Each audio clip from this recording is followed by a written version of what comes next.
देश का मूड बदल रहा है और जैसे जैसे समय आ रहा, भारतीय जनता पार्टी की जो गलत नीतियां हैं उनसे लोग अवगत हो रहे हैं। इनकी जुमलेबाजी से लोग ऊब चुके हैं।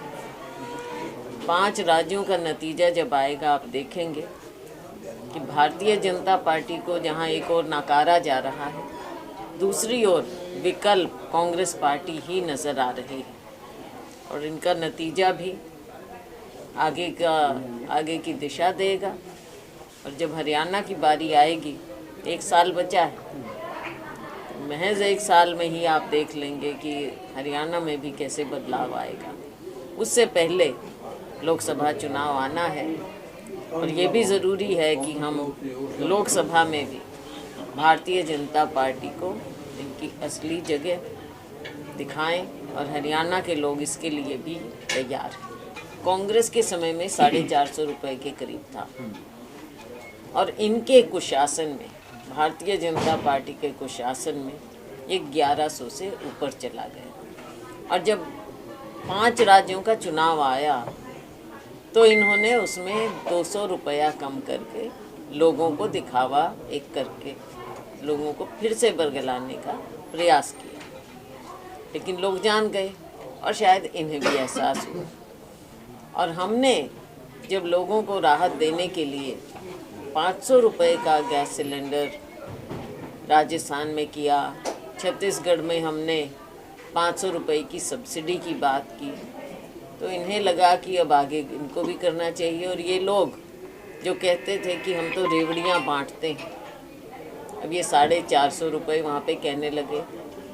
तो कहीं ना कहीं ये बताएं कि असलियत क्या है।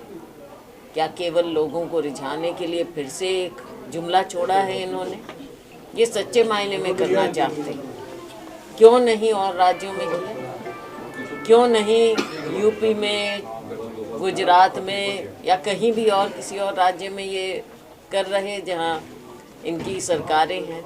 हरियाणा के लोगों को क्या दिया है आपने? क्या यहाँ पर आप 450 रुपया करेंगे गैस सिलेंडर? यहाँ के हरियाणा के लोगों को आप राहत देंगे?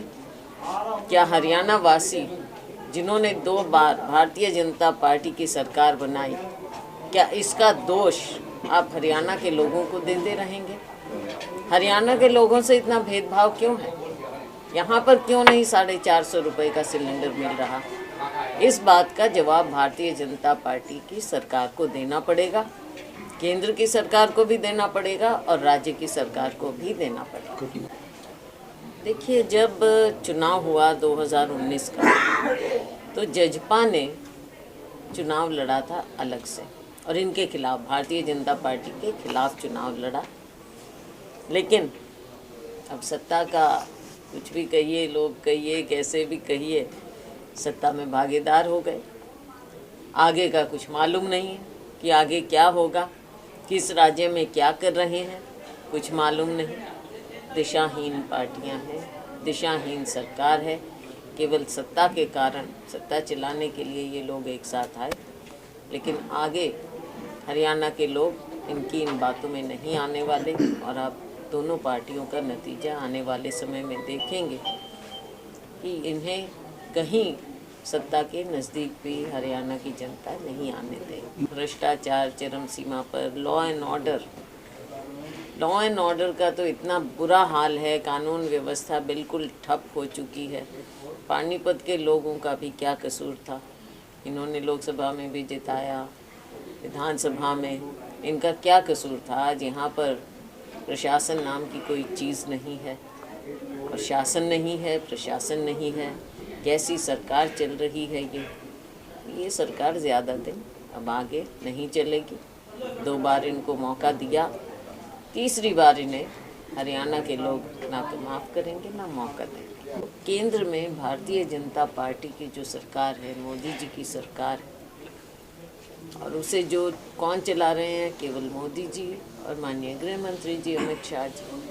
और आज देश के जो हालात किए हैं, सेंट्रल एजेंसीज़ के माध्यम से कहिए, महंगाई देखिए, जुमलेबाजी कहिए, 2 करोड़ हर साल जो नौकरियां देने की बात थी वो कहिए, तो इस तरह से लोगों को धर्म के नाम पर, कहीं जाति के नाम पर देश को कमज़ोर किया गया। देश आगे बढ़ने की बजाय आपने पीछे धकेला है। बेरोज़गारी बढ़ गई, लोगों की आमदनी बढ़ नहीं रही है। किसानों के साथ, गरीब के साथ धोखा किया है। किसान 1 साल बैठे रहे, यहाँ से दूर नहीं है पानीपत से, लेकिन कोई सुध नहीं ली और बाद में उठा दिया झूठ बोलकर, और आज तक उसका हल नहीं निकाला। अब कौन इन पर विश्वास करे? देखो, गुटबाजी की तो बात होती है, क्योंकि कोई अपने लिए करता है, कोई किसी के लिए करता है, ये चीज़ें चलती हैं। एक बड़ी पार्टी है हमारी, संगठन की आपने बात कही, ये ज़रूर हमारा ऐसा पॉइंट रहा कि मैं भी पीसीसी अध्यक्ष थी, तब नहीं हम बना पाए, इसका दुख है मुझे, मलाल रहेगा मुझे मेरे मन में, नहीं हो पाया। कोई गुटबाजी की बात नहीं है, लेकिन बैलेंस ज़रूर होना चाहिए, चाहे क्षेत्रीय बैलेंस हो और चाहे सामाजिक रूप से बैलेंस हो, चाहे राजनीतिक रूप से बैलेंस हो। बैलेंस से ही तो कोई भी संस्था चलती है, कोई भी संगठन चलता है। बैलेंस होना चाहिए। और कांग्रेस के जो वर्कर, सच्चे वर्कर जो काम कर रहे हैं ज़मीन पर, तेरा मेरा छोड़कर जो ज़मीन पर सिंसियरली सच्चे मन से काम कर रहे हैं, उनको जगह मिलना चाहिए। 36 बिरादरी का कोई भी बन सकता है, शुक्रिया। कोई भी बनने मुख्यमंत्री, हाईकमांड फैसला करे।